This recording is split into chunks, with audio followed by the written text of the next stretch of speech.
நாமத்துக்கு மகிமை உண்டாவதாக. ஆண்டவராகிய இயேசு கிறிஸ்துவின் நாமத்தில் உங்களுக்கு என் அன்பின் வாழ்த்துக்களை தெரிவித்துக் கொள்கிறேன். சோஷியல் மீடியாவின் மூலமாய் பார்த்து கொண்டிருக்கிற அன்பான சகோதர சகோதரிகள் அனைவருக்கும் நான் இயேசுவின் நாமத்தினாலே வாழ்த்துக்களை சொல்லிக் கொள்கிறேன். இந்த நாளிலுமாய் கர்த்தர் நம்மை ஆசீர்வதிக்க வேண்டும், என் ஜெபத்திற்கு பதில் கிடைக்க வேண்டும், என்னுடைய பிரச்சனைகளை கர்த்தர் மாற்ற வேண்டும், என்னுடைய தேவைகள் சந்திக்கப்பட வேண்டும் என்று சொல்லி பலவித எண்ணங்களோடு நாம் இந்த இடத்திலே வந்திருக்கலாம். கர்த்தர் நம்முடைய ஜெபங்களுக்கு பதில் கொடுக்க வல்லவராயிருக்கிறார். நம்முடைய தேவைகளை சந்திப்பதற்கு அவர் வல்லமையுள்ளவராயிருக்கிறார். நம்மை ஆசீர்வதிப்பதற்கு என் தேவனாகிய கர்த்தர் ஆயத்தமாயிருக்கிறார். ஆனால் நாம் செய்ய வேண்டிய காரியம் ஒன்று உண்டு. ஆண்டவராகிய இயேசு கிறிஸ்து நம்மை பார்த்து சொல்லுகிறார்.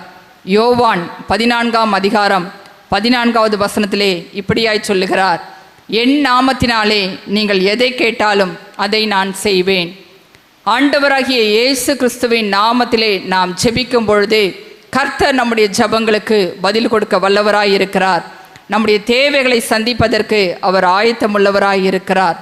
நாம் இயேசுவின் நாமத்தை சொல்லி கூப்பிட வேண்டும் என்று சொல்லி கர்த்தர் விரும்புகிறார். அதனால் தான் இயேசு சொல்லுகிறார் அங்கிருந்த சீஷர்களை பார்த்து, என் நாமத்தினாலே நீங்கள் எதை கேட்டாலும் அதை நான் செய்வேன் என்று சொல்லி.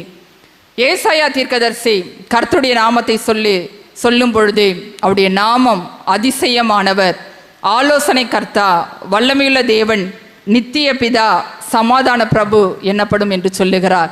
அவருடைய நாமம் அதிசயம் என்று சொல்லி மனோவாவிடத்திலே கர்த்தருடைய தூதனானவர் சொல்லுகிறார். மனோவா கேட்கிறார், அவருடைய நாமத்தை எனக்கு அறிவிக்க வேண்டும் என்று சொல்லி கேட்கும் பொழுது, என்னுடைய நாமத்தை நீ கேட்பானேன் என்று சொல்லி அவர் அதிசயம் என்று சொல்லுகிறார். நம்முடைய ஆண்டவராகிய இயேசு கிறிஸ்து அதிசயமானவர். அவருடைய நாமம் அதிசயமானது, வல்லமையுள்ள தேவன், அவர் நித்திய பிதா, சமாதான பிரபு.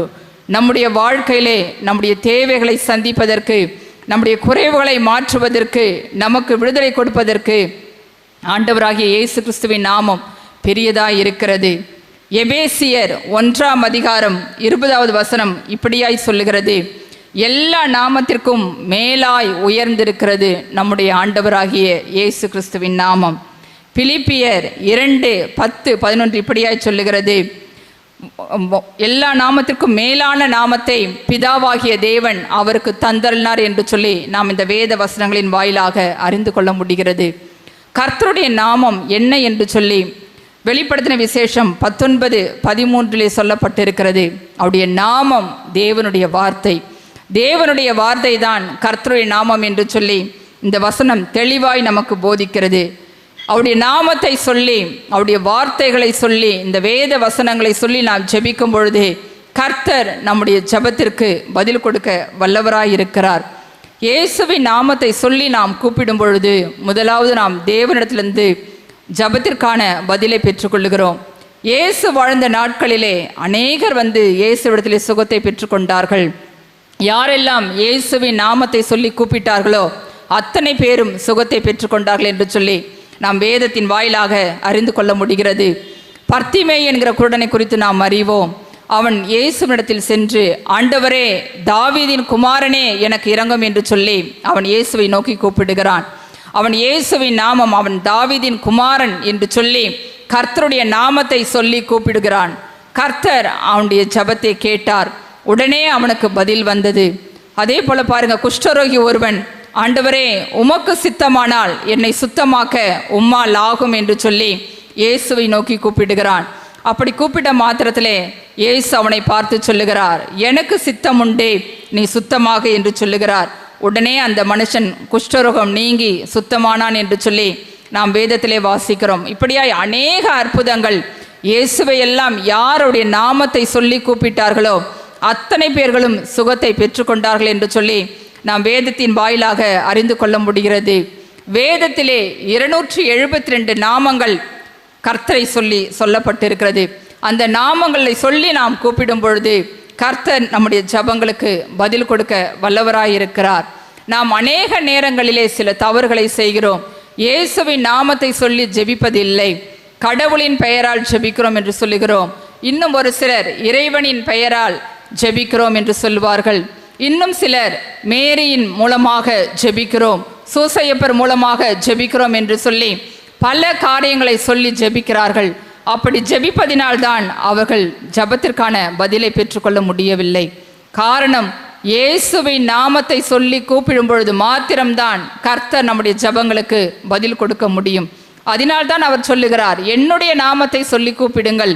நீங்கள் அப்படி சொல்லி கூப்பிடும் பொழுது எதை கேட்டாலும் அதை நான் செய்வேன் என்று சொல்லி ஆண்டவராகிய இயேசு கிறிஸ்து நம்மை பார்த்து சொல்லுகிறார். எனவே இந்த நாட்களிலே நாம் இயேசுவின் நாமத்தை சொல்லி கூப்பிட வேண்டும். அவருடைய நாமங்கள் அநேகம் வேதத்திலே சொல்லப்பட்டிருக்கிறது. அவருடைய நாமங்களை சொல்லி, இயேசுவே எனக்கு உதவி செய்யும், என்னுடைய ஜெபத்திற்கு பதில் தாரும் என்று சொல்லி நாம் கர்த்தரிடத்திலே ஜெபிக்கும் பொழுது ஆண்டவராகிய இயேசு கிறிஸ்து நம்முடைய தேவைகளை சந்திப்பதற்கு அவர் வல்லமையுள்ளவராய் இருக்கிறார். எனவே நம்முடைய ஜெபத்திற்கு பதில் வேண்டும் என்று சொன்னால் நாம் இயேசுவின் நாமத்தை சொல்லி கூப்பிட வேண்டும் என்று சொல்லி கர்த்தருடைய வேத வசனம் தெளிவாய் நமக்கு சொல்லுகிறது. இரண்டாவதாக, இயேசுவின் நாமத்தினாலே நமக்கு என்ன ஆசீர்வாதம் என்று சொன்னால் சுகத்தை பெற்றுக்கொள்ளுகிறோம். அப்போஸ்தலர் 3ஆம் அதிகாரம் 1-10 வரையுள்ள வசனங்களை நாம் இங்கே பார்க்கும் பொழுது, பேதுருவும் யோவானும் அவர்கள் தேவாலயத்திற்கு போகிறார்கள்.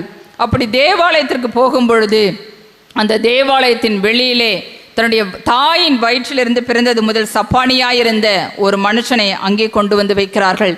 அவன் தர்மம் எடுக்கும்படியாய் அந்த அலங்கார வாசல் அண்டையிலே அந்த மனிதனை கொண்டு வந்து வைக்கிறார்கள்.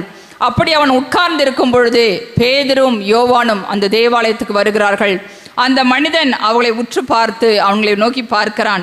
ஏதாவது அவர்கள் தனக்கு உதவி செய்வார்கள் என்று சொல்லி அந்த மனிதன் அவளை நோக்கி பார்க்கிறான். அப்பொழுது அவர்கள் சொல்லுகிறார்கள், எங்களை நோக்கி பார் என்று சொல்லுகிறார்கள். பேதுரும் யோவானும் அந்த மனிதனை நோக்கி சொல்லும் பொழுது அவன் நினைக்கிறான், அவர்கள் ஏதாவது கொடுப்பார்கள் என்று சொல்லி அவர்களை நோக்கி பார்க்கிறான். உடனே பேதுரு சொல்லுகிறார், வெள்ளியும் பொன்னும் என்னிடத்தில் இல்லை, என்னிடத்தில் உள்ளதை உனக்கு தருகிறேன். நசரேயனாகிய இயேசு கிறிஸ்துவின் நாமத்தினாலே நீ எழுந்து நட என்று சொல்லுகிறார். அந்த மனிதனத்தில் அவர் இயேசுவின் நாமத்தை சொல்லி அவர் சொன்ன உடனே அவருடைய வலது கையினால் அவனை பிடித்து தூக்கி விடுகிறார். இயேசுவின் நாமத்தை சொல்லி அந்த மனிதனை தூக்கும் பொழுது உடனே அந்த மனிதனுடைய கால்களும் கரடுகளும் பலன் கொண்டது. அது மாத்திரமல்ல, அவன் குதித்தெழுந்து நின்று நடந்தான் என்று சொல்லி நாம் பார்க்கிறோம். தன்னுடைய தாயின் வயிற்றிலிருந்து அவன் சப்பானியாய் பிறக்கிறான். நடக்க முடியாத ஒரு நிலைமை. அவன் எவ்வளவு நாட்கள் அந்த தேவாலயத்திலே உட்கார்ந்திருந்தானோ தெரியாது. ஆனால் பாருங்க, பேதுரும் யோவானும் அந்த தேவாலயத்துக்கு வரும்பொழுது அவர்கள் இயேசுவின் நாமத்தை சொல்லி அந்த மனிதனை தூக்குகிறார்கள். உடனே அந்த மனிதனுக்கு சுகம் உண்டாயிற்று என்று சொல்லி நாம் பார்க்கிறோம். இன்று ஒருவேளை பலவிதமான வியாதிகளோடு அநேகர் இருக்கலாம். இந்த வியாதி நீண்ட நாட்களாக எனக்கு இருக்கிறதிலிருந்து எனக்கு ஒரு விடுதலை வேண்டும் என்று சொல்லி நீங்கள் ஜெபித்து கொண்டு இருக்கலாம். நீங்கள் இயேசுவின் நாமத்தை சொல்லி கூப்பிடும் பொழுது உடனே இயேசு உங்களுக்கு சுகத்தை கொடுப்பதற்கு அவர் வல்லமையுள்ளவராய் இருக்கிறார். ஏனென்றால் இயேசுவின் நாமம் எல்லா நாமத்திற்கும் மேலான நாமம். அந்த நாமத்தை நாம் சொல்லி கூப்பிடும் பொழுது கர்த்தர் உங்களுடைய நோய்களை நீக்கி வியாதிகளை மாற்றி உங்களுக்கு பூரண சுகத்தை கொடுப்பதற்கு ஆண்டவராகிய இயேசு கிறிஸ்து வல்லமையுள்ளவராய் இருக்கிறார். ஏனென்றால் நசரேயனாகிய இயேசுவை தேவன் தமது பரிசுத்த ஆவியினாலும் வல்லமையினாலும் அபிஷேகம் பண்ணியிருந்தார். அந்த அபிஷேகத்தினாலே அவர் அநேக அற்புதங்களை செய்தார். அவர் நேற்றும் இன்றும் என்றும் மாறாதவராய் இருக்கிறபடியினால் நேற்று அந்த ஜனங்களுக்கு செய்த அற்புதத்தை இன்று நம்முடைய வாழ்க்கையிலே செய்வதற்கு என் ஆண்டவராகிய இயேசு கிறிஸ்து வல்லமையுள்ளவராய் இருக்கிறார். நாம் செய்ய வேண்டிய காரியம் ஆண்டவராகிய இயேசுவை நோக்கி கூப்பிட வேண்டும்.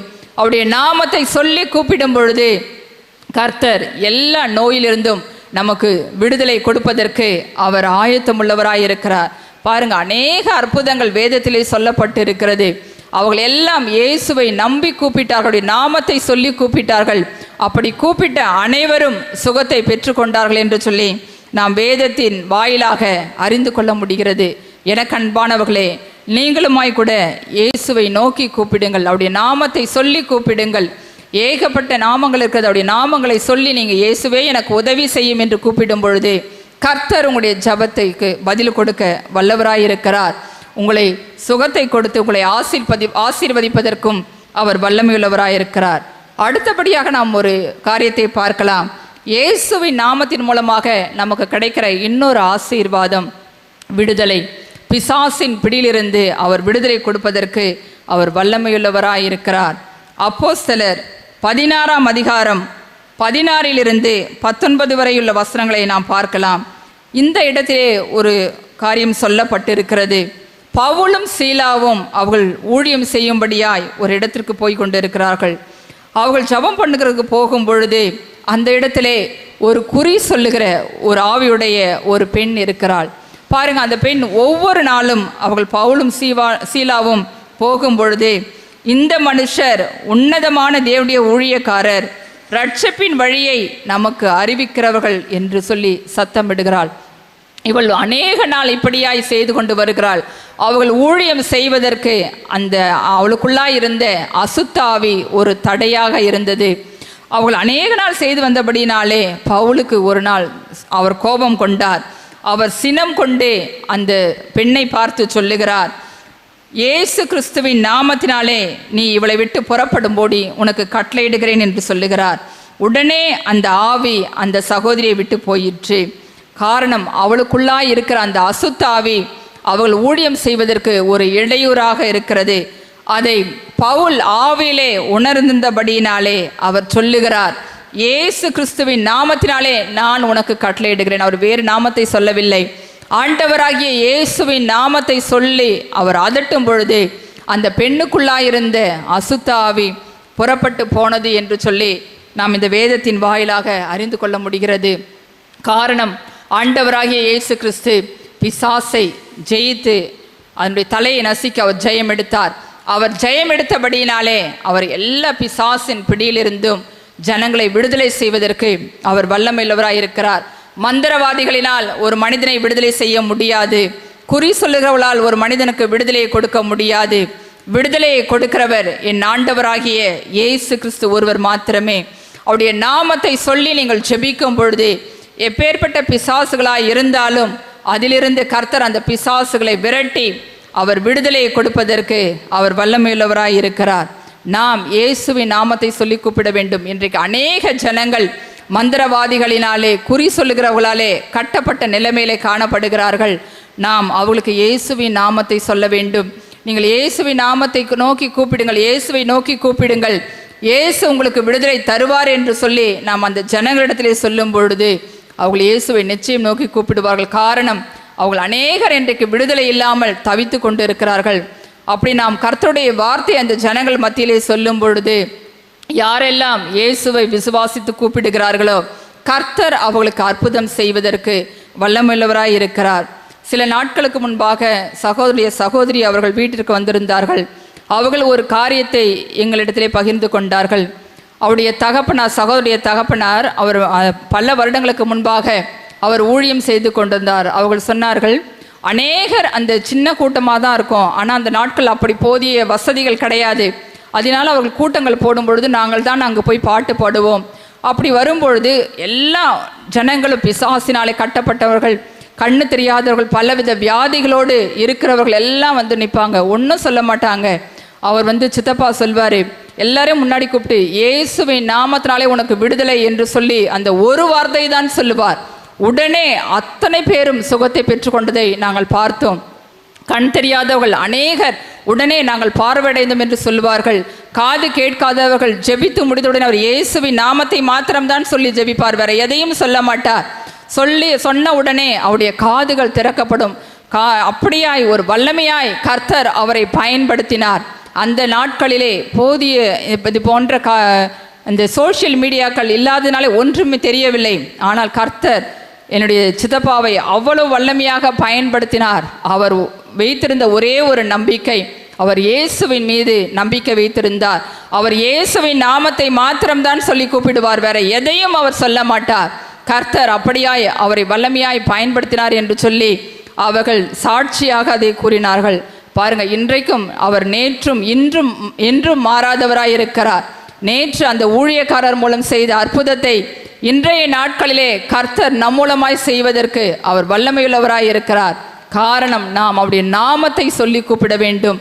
ஆண்டவராகிய கர்த்தர் சொல்லுகிறார், என் நாமத்தை பிரஸ்தாபப்படுத்தும் எந்த ஸ்தானத்திலும் நான் உன்னிடத்தில் வந்து உன்னை ஆசீர்வதிப்பேன் என்று சொல்லி நாம் இயேசுவின் நாமத்தை எந்த இடங்களிலெல்லாம் பிரஸ்தாபப்படுத்துகிறோமோ அந்த இடங்களில் எல்லாம் கர்த்தர் நம்மை வந்து அவர் ஆசீர்வதிப்பதற்கு வல்லமையுள்ளவராய் இருக்கிறார். நம்மை ஆசீர்வதிப்பது மாத்திரமல்ல, நம் மூலமாய் புறஜாதி மக்களையும் ஆண்டவரை அறியாத ஜனங்களையும் விடுதலை செய்வதற்கு ஆண்டவராகிய இயேசு கிறிஸ்து வல்லமையுள்ளவராய் இருக்கிறார். அதனால்தான் அவர் சொல்லுகிறார், என் நாமத்தினாலே நீங்கள் எதை கேட்டாலும் அதை நான் செய்வேன் என்று சொல்லி. இன்றைய நாளில் ஒருவேளை நாம் பல நாட்களாக ஜெபித்திருக்கலாம், சில ஜபத்திற்கு தடைகள் வந்திருக்கலாம், அது ஜபத்திற்கு பதிலை பெற்றுக்கொள்ளாமல் இருந்திருக்கக்கூடிய நிலைமை இருந்திருக்கலாம். ஆனால் இன்றைய நாட்களிலே நாம் இயேசுவின் நாமத்தை சொல்லி கூப்பிடுவதற்கு நம்மை அர்ப்பணிப்போம். இயேசுவே, உம்முடைய நாமத்தினாலே எனக்கு அற்புதத்தை செய்யுங்க, உம்முடைய நாமம் அதிசயமானது, நீர் ஆலோசனை கர்த்தர், வல்லமையுள்ள தேவன், நித்திய பிதா, சமாதான பிரபு என்று சொல்லி அவருடைய நாமங்களை சொல்லி நாம் கூப்பிட வேண்டும். அது மாத்திரமல்ல, யாக்கோபு கர்த்தரிடத்தில் ஜெபிக்கும் பொழுது அவர் சொல்லுகிறார், என்னுடைய நாமத்தை நீ கேட்பானேன் என்று சொல்லி அங்கே யாக்கோபை ஆசீர்வதித்தான். அவன் ஆசீர்வாதத்திற்காக ஜெபிக்கிறான். அவனுடைய நாமத்தை சொல்லி கேட்கும் பொழுது கர்த்தர் அவனை ஆசீர்வதித்தார் என்று சொல்லி நாம் பார்க்கிறோம். அப்படியா இந்த நாட்களிலே கூட கர்த்தர் என்னை ஆசீர்வதிக்க வேண்டும், என்னுடைய ஜபத்திற்கு பதில் வர வேண்டும், சுகம் வேண்டும். அது மாத்திரமல்ல, பிசாசின் பிடியிலிருந்து, பிரச்சனையிலிருந்து எனக்கு ஒரு விடுதலை வேண்டும் என்று வாஞ்சிக்கிற நீங்கள் இயேசுவின் நாமத்தை சொல்லி கூப்பிடுங்கள். அப்படி கூப்பிடும் பொழுது கர்த்தர் நீங்கள் எதை கேட்டாலும் அதை நான் செய்வேன் என்று சொல்லி வாக்கு தத்தம் செய்திருக்கிறார். வாக்கு செய்தவர், வாக்கு மாறாதவர். அவருடைய வாக்கு தத்தங்கள் எல்லாம் இயேசு கிறிஸ்துவுக்குள் ஆம் என்றும் ஆமேன் என்றும் இருக்கிறது. எனவே இந்த நாளிலே நாம் நம்முடைய வாழ்க்கையை கர்த்தரிடத்தில் ஒப்பு கொடுத்து, ஆண்டவரே உம்முடைய நாமத்திலே நாங்கள் ஜெபிக்கிறோம், எங்களுக்கு சுகம் தாரும், விடுதலை தாரும், எங்களுடைய ஜபத்திற்கு பதில் தாரும் என்று ஜெபிக்கும் பொழுது கர்த்தர் எல்லா ஜபத்திற்கும் பதில் கொடுக்க வல்லமையுள்ளவராயிருக்கிறார். அப்படியா இந்த நாளிலே நாம் கர்த்தரிடத்தில் நம்மை ஒப்புவித்து நம்முடைய ஜபத்திற்கான பதிலை பெற்றுக்கொள்வோம். கர்த்தர் தாமே உங்களை ஆசீர்வதிப்பாராக. ஆமேன். நாம் ஜெபிக்கலாம்.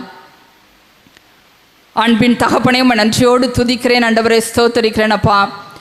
அப்பா நீர் சொன்னீரே, என் நாமத்தினாலே நீங்கள் எதை கேட்டாலும் அதை நான் செய்வேன் என்று வாக்கு தத்தம் செய்தீரே. உம்முடைய வார்த்தையின்படி இயேசு என்கிற வல்லமையுள்ள நாமத்தினாலே நாங்கள் ஜெபிக்கிறோம் ஐயா. ஆண்டவரே, யாரெல்லாம் எனக்கு ஒரு சுகம் வேண்டும், விடுதலை வேண்டும், என்னுடைய ஜபத்திற்கு பதில் வேண்டும் என்று சொல்லி உம்மை நோக்கி கூப்பிடுகிறார்களோ, என் தேவனாகிய கர்த்தர் இந்த நாளில் அவருடைய ஜபத்திற்கு நீர் பதில் கொடுக்கும்படியாய் நான் ஜெபிக்கிறேன் அப்பா. ஆண்டவரே, எதை கேட்டாலும் அதை நான் செய்வேன் என்று வாக்கு தத்தம் செய்கிறேன். உம்முடைய வார்த்தையின்படி உம்முடைய நாமத்தை சொல்லி நாங்கள் கூப்பிடுகிறோம் ஐயா. ஒவ்வொருவரையும் ஆசீர்வதிப்பீராக. அவருடைய ஜபத்திற்கு பதில் தாங்க ஆண்டவரே. அவங்களுக்கு சுகத்தை கட்டளையிடுங்க. யாரெல்லாம் விடுதலைக்காக ஜெபிக்கிறார்களோ நீர் விடுதலையை கொடுத்து அவங்களை ஆசீர்வதிக்கும்படியாய் நான் ஜெபிக்கிறேன். நீர் அப்படியே செய்ய போகிறபடினாலும் உமக்கு நன்றி ஆண்டவரே. ஆண்டவரே, உம்முடைய நாமத்தை பிரஸ்தாபப்படுத்தும் பொழுது நீர் எங்களை ஆசீர்வதிப்பேன் என்று சொன்னீரே. அப்படியாய் பிரஸ்தாபப்படுத்துகிற ஒவ்வொரு பிள்ளைகளுக்கும் நீர் உம்முடைய ஆசீர்வாதத்தை கொடுத்து ஆண்டவரே நீர் பலப்படுத்துவீராக. அவளை சாட்சியாய் நிறுத்துங்க ஆண்டவரே. எல்லா நாமத்திற்கும் மேலான உம்முடைய நாமத்தை சொல்லி நாங்கள் உம்மை துதிக்கிறோம் ஆண்டவரே, ஸ்தோத்திரிக்கிறோம். இயேசு கிறிஸ்துவின் வல்லமையுள்ள நாமத்தில் ஜெபிக்கிறேன் நல்ல பிதாவே. ஆமேன்.